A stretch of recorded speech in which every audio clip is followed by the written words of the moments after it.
여러분 만나 뵙게 돼서 대단히 반갑습니다. 여기까지 오신 여러분들께 감사드리고 또 전국에서 이 불교 텔레비전을 시청하고 계시는 여러 불자님들께도 인사를 드립니다. 저는 이화여자대학교 이과대학에서 봉직을 하고 있는 이건후라고 그럽니다. 제가 하는 역할은 두 가지가 있습니다. 하나는 의과대학에서 제가 학생들을 가르치는 일을 하고 있어요. 의과대학은 여러분도 아시겠지만은 앞으로 이제 의사가 되는 그런 공부를 하고 있는 학교입니다. 학생들을 제가 가르치는 역할이 있고 가르치는 과목은 신경정신과입니다. 이 신경정신과는 마음을 공부하는 과예요. 다른 하나는 제가 우리 부속병원에서 또 신경정신과 환자들을 돌보는 역할을 한다. 마음이 상하면 또 병이 나게 돼요. 그래서 이런 마음이 상해서 불편하신 분들을 제가 또 상담도 하고 치료도 하는 그런 역할을 제가 맡아서 하고 있습니다. 오늘 여러분들께 말씀을 드릴 이 정신건강에 관한 주제도 제가 전공하는 것이 이 마음을 치료하는 그런 역할을 하고 있기 때문에 저에게 주어진 제목이라고 생각을 한다. 우선 여러분들에게 그 말씀을 드리고 싶은 것은 저를 여러분들 오늘 처음 뵙죠. 처음 보시는데 이렇게 이제 육안적으로 보니까 이건우라는 사람은 저렇게 생겼구나 아시겠죠? 그건 여러분들이 시력이 좋기 때문에 보이기 때문에 그런 겁니다. 우리가 눈이 어둡다고 생각을 해보세요. 제 모습을 볼 수가 없습니다. 그 다음에 여러분들 제 목소리를 듣고 계시죠? 저 사람의 목소리는 저렇구나. 그거는 우리가 귀가 있기 때문에 듣는 겁니다. 이렇게 해서 오감을 통해서 우리가 볼 수 있고 들을 수 있고 또 만져보면 만져볼 수 있고 이런 것을 통해서 우리가 어떤 형태를 볼 수가 있는 거예요. 그래서 몸을 다루는 의학이라고 하는 것은 그런 실제로 볼 수 있는 것을 다루기 때문에 어떤 의미에서는 마음을 다루기보다는 좀 직접적이고 간결하다고 할까요? 그러나 마음이라고 하는 것은 그렇게 우리가 볼 수가 없습니다. 여러분 제 마음이 어떤지 아시겠어요? 제 마음이 어떻게 생긴 것 같습니까? 모르시겠죠? 그거는 저하고 접해봐야 아는 거예요. 나하고 이렇게 같이 생활을 하다가 보면 저 사람 생각하는 것을 보니까 마음이 저렇겠구나. 아니면 저 사람 감정을 보니까 저렇겠구나. 하는 행동을 보니까 어떻구나.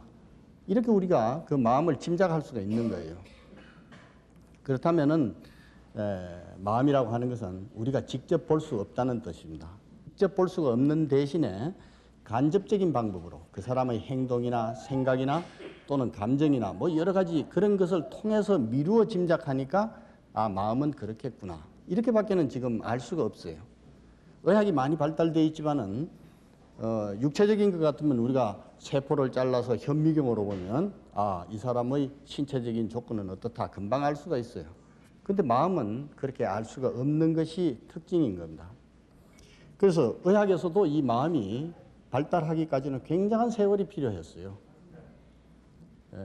그래서 마음을 공부하는 것이 어떻게 이렇게 발달되어 왔는가 그런 것을 잠깐 살펴보고 넘어가겠습니다. 아주 원시인 때도 우리가 사람이었으니까 마음이 있었겠죠. 지금 같은 마음이 아닐는지는 모르겠지만은 그러나 그때는 뭐 기록이 없으니까 대체로 서양의학에서는 그리스 로마 시대로 들어오면서 의학이 많이 발달되었습니다. 그때는 초자연적인 어떤 힘이 우리 몸에 들어와서 마음을 심란하게 만든다 이렇게 생각을 했더랬습니다. 그러나 그것은 지금처럼 어떤 과학적인 연구가 이루어져서 그런 건 아니고 단지 그 당시 의학에서 그렇게 연구가 되었던 겁니다. 그런데 그나마 그렇게 생각했던 조금은 과학적인 방법이 중세에 이르기까지 굉장히 퇴보를 했어요. 그건 무슨 말이냐 하면은 기독교 사회가 발달을 하면서 그 유일신을 믿는 사회 안에서 이상한 소리를 한다든지 정신적으로 이상한 어떤 행동을 한다든지 하는 것은 그거는 악마가 끼었기 때문에 그렇다. 이렇게 이제 해석을 하게 된 겁니다. 그건 의학적인 게 아니고 종교적으로 그렇게 생각을 했다는 거예요. 그러니까 의학이 그리스 로마 시대에 발달했던 것보다는 훨씬 후퇴하게 돼요. 그래서 여러분도 역사를 배우시면 아시겠지만은 중세 시대에 이 마녀 사냥이라는 게 있어요. 그건 뭐냐 하면 이상한 소리를 한다든지 마음이 심란해 한다든지 그러면 마귀가 씌었기 때문에 전부 잡아다가 재판을 해서 화형에 처하고 그랬습니다. 환자인데. 이제 이러니까 의학에서는 암흑시기라고 그럽니다. 그러나 이런 밤이 길면은 새벽이 또 오게 돼 있어요. 그래서 많은 의학자나 또 의사들이 아니더라도 많은 사람들이 노력을 해가지고 그것도 병인데 왜 종교적으로 그렇게 재판을 해서 처형을 하는가. 이렇게 해서 점차 의학이 발달되어 가면서 정신의학이라는 것이 발달되게 된 겁니다.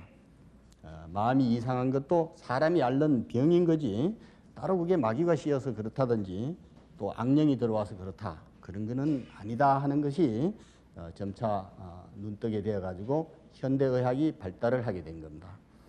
그러면 의학적 대상으로서의 그 마음, 의학은 대상이 있어야 됩니다. 근데 의학적 대상으로서의 마음을 어떻게 생각을 하는가? 두 가지 근본적인 생각이 있어요. 하나는 정신결정론이라는 어려운 얘기가 하나 있습니다. 이것은 여러분들이 불교에서 말씀하시는 윤회설을 생각하시면 돼요. 여러분이 이 자리에 계시기까지는 전생에 저와 어떤 인연이 있기 때문에 이 자리에 오신 거예요. 그리고 이 세상을 여러분들이 어떻게 사시는가에 따라서 앞으로 내세가 어떻게 결정될까 하는 원인을 지금 제공하게 돼 있어요. 그러니까 과거가 없는 현재는 없고 현재 여러분들이 어떻게 하시는가에 따라서 미래가 결정이 된다는 뜻입니다. 이것이 우리 불가에서 공부하는 법이에요. 그러나 의학에서는 전생은 취급하지 않습니다. 그건 왜 그러냐 하면은 전생을 우리가 의학적으로 증명할 수가 없기 때문에 그래요. 없다는 뜻이 아니라 그걸 증명할 수가 없기 때문에 아직 우리 능력으로서는 의학적인 대상이 되지 않는다는 뜻이에요. 자, 그렇다면 미래는 어떤 것일까? 우리가 죽고 나면은 극락에 가는가? 지옥에 가는가? 궁금하긴 하지만은 의학적 대상은 아닙니다. 왜 그러냐면 모르기 때문에 그래요. 그러면 지옥이 있느냐 없느냐? 그런 거하고는 관계없어요. 있든 없든 간에 지금 현재의 의학적인 방법으로는 증명해낼 수가 없기 때문에 그거를 떼버리는 거예요. 그래서 정신결정론이라는 말을 씁니다. 이 말의 뜻은 우리가 어릴 때 부모로부터 어떻게 훈련되어졌기 때문에 지금 성질이 이런가. 그리고 그런 성질을 가지고 일생을 살자면은 노후에는 이렇겠구나. 이거 보는 거예요. 그래서 간단히 설명을 드리자면 원인이 없는 결과는 하나도 없다는 뜻입니다. 자, 전생까지 따지지 않더라도 여러분이 오늘 이 자리에 오셔가지고 저의 강연을 듣는다고 하는 것은 그럴 만한 이유가 있기 때문에 그런 거예요. 왜 오셨습니까? 서로 한번 생각을 해보세요. 나는 이런 이유 때문에 왔다. 이유가 있죠. 자, 오늘 이 얘기를 들음으로써 다음 내가 뭘 행동한다든지 생각한다든지 하는데 영향을 받는다면은 오늘 이 강연 때문에 영향을 받으신 거예요. 이렇게 원인이 없는 결과가 없다 하는 그것을 우리가 정신결정론이라고 합니다. 크게 보면 이게 윤회설이나 똑같은 거예요. 다른 하나는 무의식론이라고 합니다.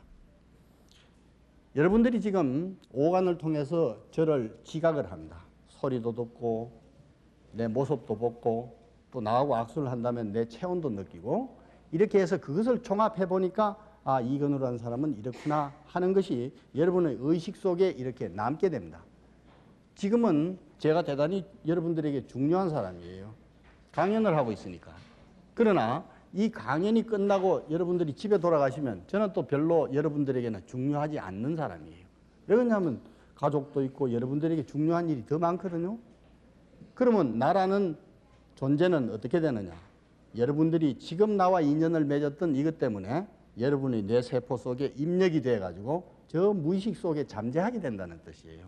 당장 쓸 일이 아니기 때문에 이렇게 창고 속에 넣어둔다는 뜻입니다. 그게 무의식이에요. 그러면 무의식 속에 있다가도 필요하면은 끄집어내서 우리가 의식 속으로 끄집어 와요. 왔다가 의식 속에 있다가도 또 무의식 속으로 집어넣는 경우도 있고 그것을 왔다 갔다 한다고 해서 전의식이라고 합니다. 그래서 이런 내용을 의학에서는 마음의 대상으로 삼고 있습니다. 그래서 여러분도 이런 범위에서 정신건강을 어떻게 유지해야 될까 하는 것을 생각을 하셔야 되리라고 생각을 합니다. 자, 그러면 우리가 마음이라는 것을 이제 한번 생각을 해봅시다. 우리 같이. 이건 손이죠, 제. 이가 없습니다. 이건 다 손이에요. 그리고 이건 제 머리고 얼굴이고. 이건 우리가 다 공감합니다. 볼 수 있기 때문에 그래요. 앞에서 제가 볼 수 없기 때문에 간접적으로 이해를 해야 된다는 말씀을 드렸습니다. 그래서 마음이라는 것도 가설을 내 가지고 의학적으로 세 개의 그 어떤 장치가 있는데 그 장치가 잘 맞아 가지고 기능을 잘 하면은 건강한 것이고 그게 서로 맞지 않아가 삐걱삐걱 소리를 내면은 그거는 불건강한 것이다. 이렇게 생각을 하게 된 겁니다. 그러면 그 구조라는 게 어떤 것인가? 우리가 날 때부터 타고나는 본능이라는 게 있어요. 본능. 이거는 우리가 타고나는 것이기 때문에 누가 뭘 이렇게 만들고 저렇게 만들고 하는 게 못 됩니다. 여러분들이 이 세상에 태어날 때부터 타고나는 본능이 있어요. 자, 배고프면 먹겠다 하는 것도 본능이에요. 또 결혼해서 자손을 놓겠다 하는 것도 생식 본능입니다.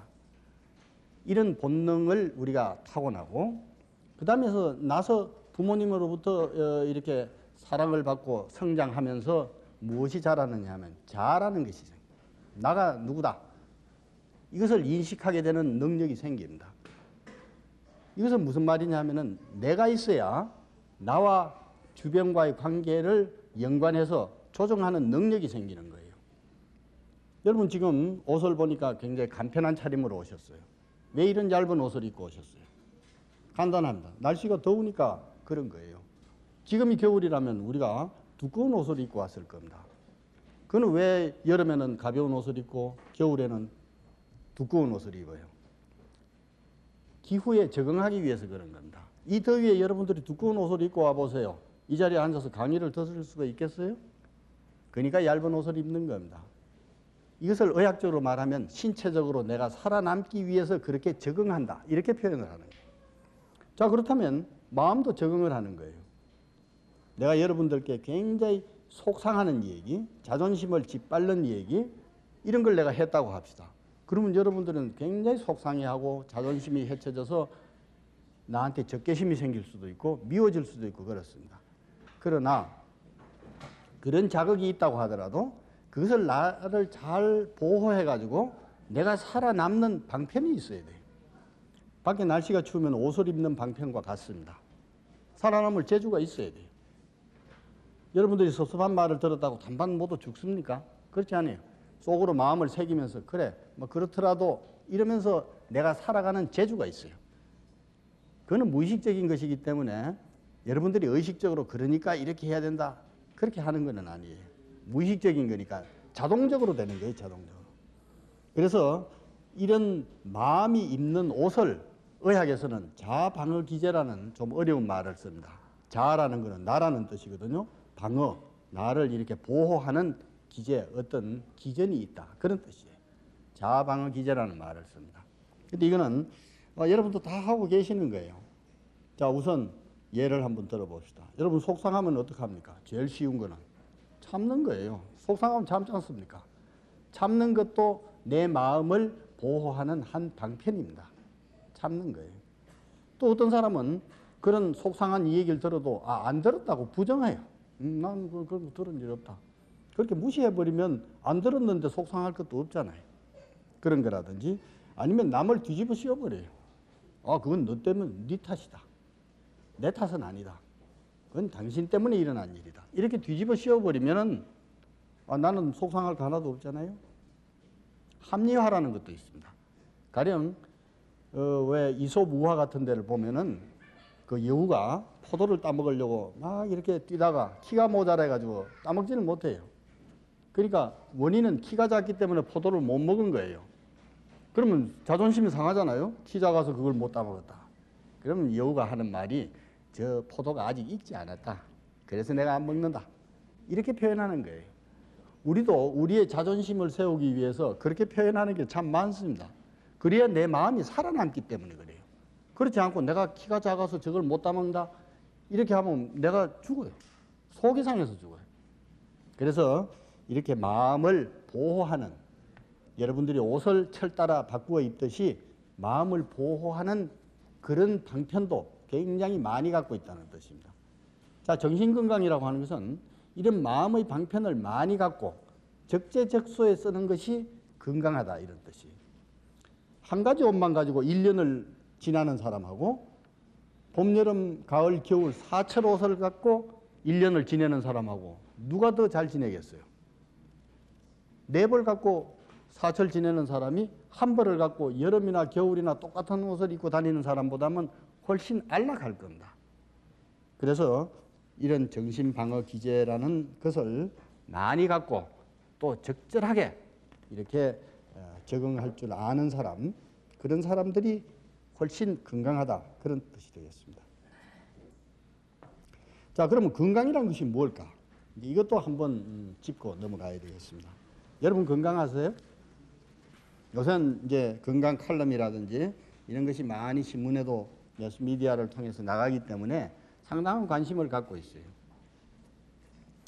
쉽게 말씀드리면 건강이라고 하는 것은 아프지 않으면 건강한 거예요. 옛날 개념으로 하면 안 아프면 건강한 겁니다. 근데 그래가지고는 건강이라고는 할 수 없어요. 의학적으로 보니까 병원이라고는 한 번도 안 갔는데 100살이 넘어 사셨어요.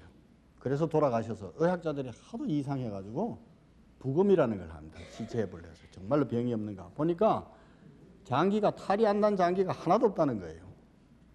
그러면 의학적으로는 건강하다는 말을 쓰지 않는다는 말이에요. 그러니까 겉으로 보기에 병이 없다고 해서 건강하다 이런 말은 안 쓴다는 거예요. 자, 그러면 참 어려워집니다. 그럼 도대체 건강이라는 게 뭘까? 신체적으로 건강해야 됩니다. 신체적으로. 몸이 우선 튼튼해야 돼요. 두 번째로는 몸만 튼튼하면 되겠어요? 몸만 튼튼하고 지능이 떨어졌다 이렇게 생각해 보세요. 그건 바보죠. 그러니까 몸이 튼튼하고 마음이 튼튼해야 됩니다. 자, 몸도 튼튼하고 마음도 튼튼하면 이제 건강한 거냐? 그렇습니다. 그러나 그렇다고 또 건강하다는 말을 쓰지 않아요. 의학이라고 하는 것은 정확하게 몸이 튼튼하고 마음이 튼튼하고 그것을 바탕으로 사회적인 기능을 해내야 되는 거예요. 여러분이 잘 아시는 철학자인 쇼펜하우어가 이런 말을 한 게 있습니다. 어리석은 일 가운데 가장 어리석은 일은 어떤 이익을 얻기 위해서 자기의 건강을 희생하는 일이다. 건강을 잃고 그것을 얻은들 무슨 소용이 있겠어요? 우리가 뭘 얻고 행복하게 살려고 하는 것은 건강하게 살려고 하기 때문에 그런데 그 가장 소중한 건강을 잃어버리고 돈을 얻으면 못하겠어요. 여러분들이 명예를 얻으면 못하겠어요. 아무 소용이 없는 일입니다. 그래서 건강이란 이렇게 중요하다는 것을 말씀을 드린 겁니다. 자, 그러면 정신건강이라는 것을 또 조금 말씀을 드려야 되겠습니다. 정신이라는 것은 우리가 육안적으로 볼 수가 없다고 제가 말씀을 드렸는데, 그러니까 이 정신이 건강하다 건강하지 않다, 이게 참 가늠하기가 어렵습니다. 도가 높은 스님이 이런 말씀을 하시는 게 있어요. 산은 산이다. 산은 산이요. 물은 물이다. 그리고 산은 산이 아니요. 물이 아니다. 그건 도가 높은 스님이 말씀하셨어요. 도에 이르지 못한 제가 그 말씀의 흉내는 제가 얼마든지 낼 수가 있어요. 똑같은 표현으로 이 자리에서 산은 산이요. 물은 물이다. 똑같죠? 그 스님이 하신 말씀이나 제가 하는 말이나. 그러나 그 질적인 것은 다릅니다. 그것은 외견상 구분할 수가 없어요. 그 말 한마디 가지고는 구분할 수가 없다는 뜻이에요. 그렇다면 그런 것을 우리가 의학적으로 어떻게 구분해야 되겠는가? 이제 그런 얘기가 되겠는데, 그거는 간략하게 이런 말씀을 좀 드릴 수가 있겠습니다. 정신의학적으로 우리가 건강한 성인, 건강한 어른이라고 하는 것은 인생의 목표와 더불어 자아나 자아 정체감을 깨닫고 행동하며 자기 스스로를 조절하고 현상을 인식하며 현실 변화에 따라서 적응할 줄 아는 사람이다. 말은 좀 어려운 것 같지만은 가령 마음 우리 한 구석에서 놀러 가자. 한 구석에 놀러 가면 안 된다. 그러니까 이게 이러지도 못하고 저러지도 못하잖아요. 그렇게 서로 반대되는 세력이 부딪히는 거예요. 정치적으로는 예를 들면 뭐 민주당과 민자당이 서로 이념이 다르니까 투표할 때 서로 자기들이 뭐 이런 것은 잘한다고 하잖아요. 그러니까 충돌이 되는 거예요. 그와 마찬가지입니다. 우리 마음속에도 이렇게 하고자 하는 마음이 있고 저렇게 하고자 하는 마음이 있는데 그게 서로 두 다른 세력이 부딪히니까 충돌이 일어나서 그걸 우리가 갈등이라고 그런다. 쉽게 갈등이라고 그러는데, 그러면 이런 충동과 억압하는 힘, 그건 서로 상반된 거죠. 그 사이에 무의식적인 역동적인 갈등이 인간 행동을 규정하는 거예요. 뒤에 숨어 있는 그런 충동이라든지 무의식, 그것은 아까 얘기한 대로 선천적인 것도 있고 나서 어릴 때 어떻게 교육받았는가 하는 그런 것이 잠재돼서 있는 것도 있고 그렇습니다. 그래서 보통은 우리가 평상심에 있고 싶잖아요. 누구나. 우리가 예배도 드리고 참선도 하고 그러는 건 왜 합니까? 내 마음이 평상의 마음에 있기 위해서 그런 노력을 하는 거예요. 항상 그런 마음이 있으면 누가 걱정하겠습니까? 그게 잘 안 되니까 자꾸 그렇게 하는 거예요. 자, 그러면 보통은 평상의 마음인데 외부적인 어떤 자극이 있어요. 그러면 긴장을 하게 된다. 그러면 이 긴장은 어떤 형태로든지 우리 이 마음을 뭐라고 그럴까? 불편하게 만들어요. 속 편한 사람 없잖아요. 그 불편하게 된 것이 오래 지속되면 병이 되는 겁니다. 그래서 병이 안 되려면 빨리 이 불편한 긴장을 풀어야 돼요. 풀자면 어떻게 해야 되겠습니까? 어떤 사람은 노래를 하고 어떤 사람은 산에 올라가고 어떤 사람은 기도를 하고, 그거는 방편에 따라서 여러 가지 할 수가 있는 겁니다. 그래서 원래의 상태로 돌아가요. 항상 우리는 자극을 받아가지고 긴장하고 어떤 정상이 일어나지만 그걸로부터 벗어나서 원래의 평상심으로 돌아가려고 하는 자동적인 힘이 있고 또 그것을 노력하면 더 힘이 커지고 그런 거예요. 그래서 갈등이라고 하는 것은 기본적으로 자극받으면 긴장하고 긴장받으면 정상이 일어나고 정상을 해결하는 어떤 방편에 따라서 원래의 상태로 돌아가려고 하는 이런 것이 우리의 마음의 기능이다, 이렇게 생각을 하시면 되겠습니다. 자, 갈등이 오래 지속하면 제가 병이 생긴다 이렇게 말씀을 드렸어요. 무슨 병이 생길까요? 신체적인 질병도 생기고 정신병도 생기고 그렇습니다. 크게는 세 가지라고 생각을 하시면 되겠어요. 하나는 여러분들이 말씀하시는 그 미쳤다, 이제 그렇게 표현을 하는 정신분열증이라든지 조울증이라든지 이런 게 포함되는 전체적으로 정신병 이렇게 표현을 합니다. 두 번째는 소위 이제 신경증이라고 그래가지고 그건 이제 불안이 바탕이 되는 병이에요. 여러분들은 불안할 때가 없어요? 불안하죠? 집에 가면 아파트가 무너질지 불안하지 않아요? 그거는 실제로 무너지는 건물이 있기 때문에, 원인이 있기 때문에 그거는 병이라고 하지는 않습니다. 우리가 여기서 병이라고 하는 불안은 원인이 없는데도 불구하고 막연하게 걱정이 너무 지나친 거예요. 그런 예민한 분들이 있지 않아요? 길을 가면 땅이 꺼질까? 다리를 건너면 다리가 무너질까? 우리나라 같으면 하도 그런 일들이 빈번하니까 우리 불안이 그런 게 많습니다. 의학자들이 이 불안을 깊이 있게 연구를 해보니까 근원적인 불안이 뭔가? 근원적으로 우리가 불안해하는 기본적인 불안이 뭘까? 이렇게 생각을 해보니까 죽음이에요. 죽음. 의학자들이 이렇게 고생을 해서 찾아낸 것이 그 기본 불안이라고 하는 것은 죽음이다. 그건 벌써 부처님이 그 고통을 해결하시고 그걸 우리들에게 또 해결해 주기 위해서 출가를 하신 거예요. 그런데 지금 와서 우리는 의학적으로 이제 그게 어떻다고 이제 매달리는 겁니다. 사람은 죽음에 대한 불안이, 이거는 기본적인 불안이라고 그래요. 앞으로 안 죽을 사람 여기 있겠어요? 아무도 없지 않습니까? 그래서 이런 불안을 바탕으로 하는 것이 신경증이라는 말을 쓰고, 그 다음에 성격장애라는 게 좀 있어요. 이것은 우리가 어릴 때 성격이 형성되는 과정에서 무엇이 좀 탈이 나고 그러면은 성격장애다, 인격장애다, 그런 표현을 합니다. 그래서 정신과에서 취급하는 정신적인 질병들은 크게는 이런 그 범주에 속한다, 이렇게 생각을 하시면 되겠습니다. 자, 그 다음에 이제 그렇다면 갈등을 어떻게 풀어야 될까? 중요한 것은 푸는 것이 중요하다고 그랬어요. 잘 풀면 건강하다고 그러고, 우리가 잘 풀지 못하면 정신적으로 불건강하다, 이렇게 표현합니다. 자, 잘 풀자면 어떻게 해야 되겠습니까? 푸는 방편이 첫째 많아야 됩니다. 이런 일에는 이렇게 풀고 저런 일에는 저렇게 푸는 그런 방편을 여러분들이 많이 갖고 계셔야 돼요. 그래서 먼저 이런 말씀을 한번 드려보겠습니다. 팔자대로 사시면 된다.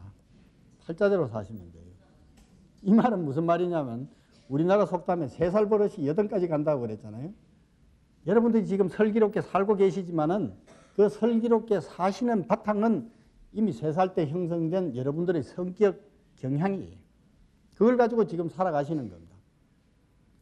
문제는 그걸 가지고 살아가도 별 문제가 없기 때문에 지금 지혜롭다는 말씀을 듣는 거예요. 그러나 지금 그 방편을 가지고는 해결할 수 없을 어떤 위기가 닥쳤다고 생각을 해보세요. 아주 큰 갈등이 우리에게 닥쳤다고 생각하면 그 방편으로는 살아갈 수가 없어요. 그러면 뭐가 생기겠어요? 병이 생기는 겁니다. 자, 병이 생기든지 병이 생기지 않는다면은 생기지 않았을 때 병을 얘기하고 그렇지 않도록 우리가 만들어야 되겠어요. 그렇게 하자면은 쉬운 말로 팔자를 바꿔야 됩니다. 팔자를 바꿔야 돼요. 똑같은 팔자로 가가지고는 그 문제를 해결할 수가 없어요. 팔자를 바꿔서 살아야 돼요. 그럼 팔자를 어떻게 바꿀까? 지금 잘 살아가고 계시는 분이 팔자를 바꿀 필요는 없어요. 잘 뛰고 있는데 왜 바꿉니까? 잘 안 되면 팔자를 바꿔보자는 뜻이에요. 자, 팔자를 바꾼다는 뜻이 그렇게 말대로 쉬우면은 누구든지 바꾸죠. 참 어렵습니다, 이게. 자, 간단한 예로 여기 남자분들도 계시지만은 담배를 피우는 습관이 있어요. 술을 자시는 습관이 있습니다. 그것을 부인들로부터 핀잔을 받습니다. 담배 그거 해롭다는데 그거 왜 자꾸 피우는가? 애들한테도 나쁘다는데 집에서 졸라보세요. 끊는가? 이것은 그런 습관을 하나 고치기가 어렵기 때문에 못 되는 거예요. 그러나 어떤 분은 괜찮습니까? 딱 작심하고 안 하시면 안 하시는 거예요. 그러니까 그런 분은 팔자를 고치는 겁니다. 그래서 이 팔자를 고친다고 하는 것은 다른 뜻이 아니라 내가 지금까지 갖고 생활해 온 그런 생활의 방편을 바꾸어 가지고 살아가는 습관을 바꾼다는 뜻이에요.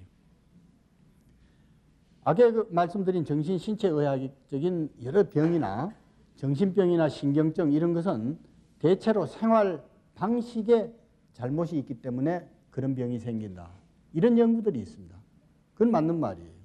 가령 짜게 자꾸 먹는 습관이 있다. 그러면 고혈압이 걸리는 거예요. 그와 마찬가지입니다. 그래서 팔자를 그대로 갖고 살든지 이것을 고쳐 살든지 그런 뜻은 잘 살아가시는 분은 고칠 필요가 없어요. 만일 기왕의 방법으로 가지고 잘 안 된다면은 어떻게 바꾸어 볼까? 이것이 건강을 가름해주는 지표가 되어지리라고 생각을 합니다. 그 다음에는 앞에서 말씀드린 의학적으로 마음의 구조라는 걸 제가 말씀드렸어요.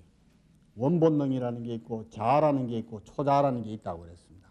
본능은 무엇든지 하려고 하는 욕구가 그 안에 있어요. 이거는 동물적인 겁니다. 생물학적인 거예요. 그 다음에 초자아라고 하는 것은 여러분들의 양심이나 도덕적인 걸 말합니다. 사람으로 마땅히 살아가자면 이런 거는 해야 된단다. 그건 본능하고 전혀 관계가 없어요. 본능은 그렇지 않습니다. 누가 뭐래도 해야 되는 거예요. 그럼 이 두 가지가 상충되잖아요. 하나는 하려고 하고 하나는 양심이 그렇게 해서는 안 된다. 그 가운데서 자아가 있어가지고 자아가 이제 조정을 해요. 본능은 그렇긴 하지만은 예를 들어 여러분들이 이 자리에서 빨가벗고 거리를 뛰쳐나가 보세요. 당장 그건 사람으로서 그렇게 해서 되겠어요? 그러니까 양심이나 도덕이 그래서는 안 된다. 그렇게 누르는 거예요. 그래서 타협을 줘가지고 막 윗도리 하나는 벗고 나가도 된단다. 이렇게 타협을 주는 거예요. 그게 이 정신장치가 하는 일들입니다. 하는 일들인데, 자, 충동이 일어나는 대로 다 우리가 할 수 있다고 생각을 해보세요. 갈등이 생기겠어요? 안 생기지. 우리가 뭐 하고 싶은 대로 살인을 하고 싶으면 살인을 하고 남을 때리고 싶으면 때리고 하고 싶은 대로 하면은 갈등이 없어요. 그러나 그대로 해보세요. 어떻게 되는가? 법에 우리가 붙잡혀 가가지고 징역도 살아야 되고 그렇잖아요. 불이익이 오지 않습니까? 충동을 방출하면은 갈등은 없습니다. 그래서 이거는 이해를 하시자면 우리 정신병 환자를 생각하시면 됩니다. 우리 정신병 환자들이 곁에 누구 체면이나 그런 걸 봅니까? 자기가 먹고 싶으면 먹고 자고 싶으면 자고 뛰쳐나가고 싶으면 뛰쳐나가고 그런 거예요. 그 다음에는 방어를 강화하는 거예요. 지금까지 내가 갖고 있던 방편을 가지고 더 내 자신을 조절할 수 있도록 다스려 보는 거예요. 그 다음에는 방어 기제를 재구성한다. 이 말은 무슨 말이냐면 팔자를 고쳐보라는 거죠. 지금까지 갖고 있던 그런 방어 기제 가지고는 도저히 수습이 안 되니까 다른 걸로 한번 바꿔가지고 해보라. 그런 뜻입니다.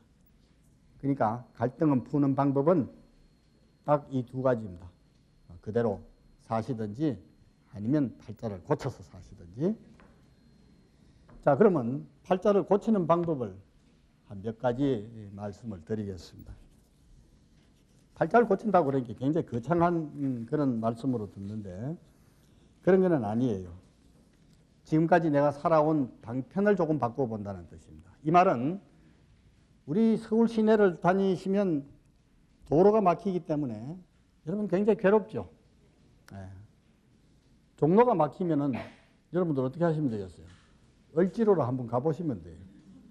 을지로가 막히면 퇴계로로 한번 가보시면 돼요. 광화문에서 동대문 가는 길은 종로도 있고 을지로도 있고 퇴계로도 있는데 갈등을 잘 해결 못 하시는 분은 길이 꽉 막혀도 말이지 일주일도 좋다 하고 막 종로 일가에서 버티는 거예요. 그럴 때 우리가 가보지는 않았지만은 을지로라는 길도 있으니까 거기를 한번 가보자. 그게 건강하다는 뜻이에요. 그래서 그런 것을 염두에 두시고 제가 한 10가지를 뽑아왔습니다. 방편을, 이런 방편도 한번 써보세요. 그런 뜻이에요. 자, 사람이라고 하는 것은 혼자 살 수가 없습니다. 여러분 혼자 사세요? 혼자 사시는 분 한번 손 들어보세요. 나는 결혼을 안 했으니까 혼자 산다. 아니에요. 집에 가면 가족이 계시잖아요. 혼자 어디 하늘에서 뚝 떨어졌어요? 부모가 계시니까 탄생을 하신 겁니다. 그러니까 이 세상에 우리가 존재한다고 하는 것은 혼자 사는 게 아니고 다른 사람과 더불어 사는 환경입니다. 다른 사람과 더불어 산다고 하는 것은 다른 사람과의 관계를 떠나서는 살 수 없다는 뜻도 됩니다. 관계를 맺어야 돼. 나는 집에 가면 우리 자녀들의 아버지가 학교에 가면 내 제자들의 선생이고 여기에 오면 여러분들에게 특강을 해드리는 초청 강사가 되고 여러 가지 역할을 제가 합니다. 그러면 그게 걸맞는 관계를 대상과 내가 맺어나가야 되는 거예요. 그러면 그렇게 맺어나가는 방편이 어떻게 하는 것이 제일 그래도 건강할까? 이런 실제적인 이야기가 되겠습니다. 그러면 여러분들이 염두에 두시고 들으셔야 될 내용은 가령 결혼하신 분은 부부관계를 생각하셔도 좋겠고 또 결혼 안 하신 분은 형제관계라도 좋겠고 직장에 나가시는 분은 직장 상사 혹은 후배들과의 관계 이렇게 설정하셔도 되겠고 어쨌든 나와 관계 있는 대상과의 관계에서 어떤 갈등이 생기면은 위기가 생기면은 이것을 어떻게 극복하는 것이 좋을까? 그렇게 대입을 해서 한번 들어주시기를 바랍니다. 우리가 관계를 갖는다고 하는 것은 크게 두 가지 방법으로 관계를 갖습니다. 하나는 말로 해요. 말로. 내가 당신을 사랑해. 부인한테 그렇게 얘기를 해보세요. 그럼 부인은 나를 사랑하나 보다. 나도 사랑해요. 그게 대화예요. 대화. 말로 주고받는다는 뜻입니다. 그러나 또 말이 아까운 분들도 계십니다. 말은 하지 않더라도 눈빛으로 이렇게 쳐다보면 사랑하나 보다. 그런 거예요.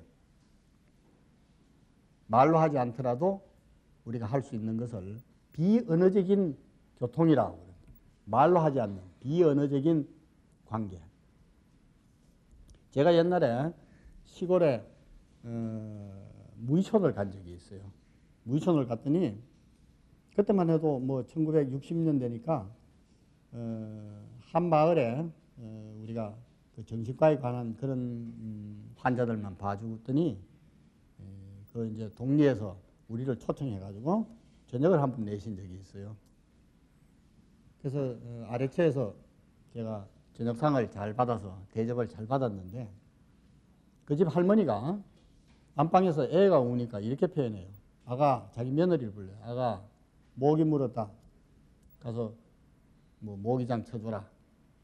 그 다음 또 우니까 아가, 오줌 쌌다. 오줌 기저귀 갈아줘라. 나하고 저녁 식사를 하면서 그 울음소리 하나를 듣고 뭐 해라. 하도 신기해서 내가 며느리한테 물어봤어요. 그 말이 맞는가? 백발백중이 귀신같이 말이지. 오줌 쌌다 그러면 가서 보면 기저귀가 젖어 있고 모기가 물었다 그러면 딱 쏘였대요. 이게 비언어적인 겁니다. 안 봐도. 그래서 우리 동양 사람, 특히 한국 사람은 말로 하는 거는 싫어해요. 대체로. 안 봐도 말 안 해도 알아야 됩니다. 부부간에 눈을 이래 보면 오늘 괴로워하는구나. 오늘 즐거워하는구나. 이걸 알아야 되는데 그렇지 못하면 갈등이 생겨요. 좋기는 좋은데 그렇게 하자면은 굉장한 관심이 있어야 돼요. 말은 좀 쉽잖아요. 사랑해 그러면 사랑하나 보다 이거지만 사랑하는지 안 하는지를 알려면 굉장히 힘들어요. 그래서 두 가지 방법. 하나는 언어적인 방법, 하나는 비언어적인 방법. 근데 비언어적인 거는 굉장히 성숙하고 그래야 된다. 근데 우리가 다 그만한 성숙에 이르지 못하니까 말로 하는 것만 좀 말씀드릴게요. 말로. 자, 첫 번째는 말이죠. 말할 때 좀 정정당당하게 해야 돼요. 어느 한쪽을 무시한다든지 그렇게 하시지 말고 상대방을 존중하면서 또 뒤로 수근거리시지 말고 정정당당하게 그런 관계를 한번 가져보세요. 가져보면 그런 갈등은 잘 풀릴 거예요. 혼자 짐작해가지고 저 사람은 저럴 것이다. 그건 틀릴 수도 있는 거예요. 그러니까 정정당당하게 한번 해보시고 그 다음에 적절한 환경 조건을 만들어가지고 해야 된다. 지금 다투어야 될 일인데 집에 손님도 많이 와 있는데 말이지. 당신 어떻고 저쩌고 하면은 그것 때문에 자존심이 상해가지고 정작 말해야 될 내용은 우리가 할 수 없는 경우도 생깁니다. 그 다음에는 행동을 비판하지 절대로 상대방의 인격을 비판해서는 안 돼요. 이건 무슨 말이냐면 이 사람이 맨날 집에 늦게 들어온단 말이에요. 남편이. 그러면 5시까지 들어오시오. 그렇게 하겠다. 그러놓고는 또 뭐 10시에 들어온다. 그러면 왜 당신은 맨날 늦게 들어오는가? 이 문제를 가지고 서로 대화를 나누어야지 뭐 월급도 뭐 얼마 받아오지 못하는 주제에 말이지.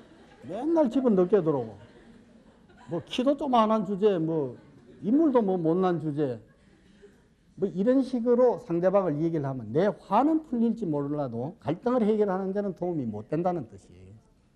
그러니까 왜 늦게 들어오는가를 주제로 삼으셔야 돼요. 그 다음에는 대화라고 하는 것은 양방통행적인 겁니다. 내가 말하는 게 있으면 들으라고 귀가 있는 거예요. 입이 왜 하나밖에 없는 줄 아세요? 귀가 둘이고. 이 귀가 둘이 안 달렸으면 둘이 있어도 우리가 잘 안 듣잖아요. 입이 2개 있었다고 한번 생각해 보세요. 난리 날 거예요. 그래서 이거는 양방통행적인 겁니다. 내가 말하고 듣고 그래서 합의에 이르러야 돼요. 그게 대화입니다. 그 다음에 상대방의 의견을 확인해야 돼요. 말할 거 없어. 내가 다 알아. 알기는 뭘 알아요. 그래서 확인을 해야 된다. 당신 지금 말하는 걸 다 들으니까 그러면 가지 말자는 말이구나. 든지 이렇게 확인을 한번 해보시면 간단할 일을 말이지. 이러고 보고 당신 눈빛 보고 가자는 건데 틀려요. 그거는. 그래서 확인을 해보세요. 구체적인 문제를 중심으로 하셔야 된다. 구체적인 문제. 이거는 현재의 문제를 다루어야 되는 건데 또 우리는 흔히 그런다. 당신은 뭐 결혼할 때 처음부터 그랬다고. 지금 문제를 다뤄야 되는데 그 다음에 애들 뭐라 할 때는 또 말이지. 너 어릴 때부터 오줌 또 싸고 말이지. 뭐. 지금 안 싸면 되지. 왜 오줌 싼 얘기까지 다 하나요. 그래서 이거는 현재의 문제를 국한해서 다뤄야 된다. 그 다음 직접적인 문제를 다루자 하는 것도 그런 문제고 반칙을 하지 말자. 이 말은 무슨 말이냐면 우리가 축구 시합 같은 것도 보세요. 실력이 있으면 반칙을 하나요? 안 하죠. 내 실력만 가지고 골을 얼마든지 넣는데 반칙할 거 있어요. 내가 힘이 딸리고 이기지 못할 것 같으면 막 사람을 붙들고 넘기고 그러지 않습니까? 상대방이 못 이기도록 말이죠. 사람과의 관계에서는 그런 것은 갈등을 해결하는 데는 하나도 도움이 안 된다는 뜻이에요. 이미 반칙을 저지르는 것은 내가 졌다 하는 것을 스스로 인식하는 거나 똑같습니다. 그 다음에는 화해를 전제로 해야 돼요. 이 말은 뭐냐 하면은 우리 속담에 화가 난다고 쥐 잡는다고 독 깨는 일이 있어요. 빈대 잡는다고 초가 3칸 태우는 일이 있습니다. 초가 3칸 태우고 자기는 어디 자려고 그래. 빈대 몇 마리 남겨가지고 물리더라도 초가 3칸에 자는 게 좋습니다. 이 말은 화해가 전제가 돼야 된다는 거예요. 우리가 갈등을 푼다고 하는 것은 너도 살고 나도 살자면은 이렇게 하는 것이 제일 좋겠다 하는 합의이기 때문에 그래요.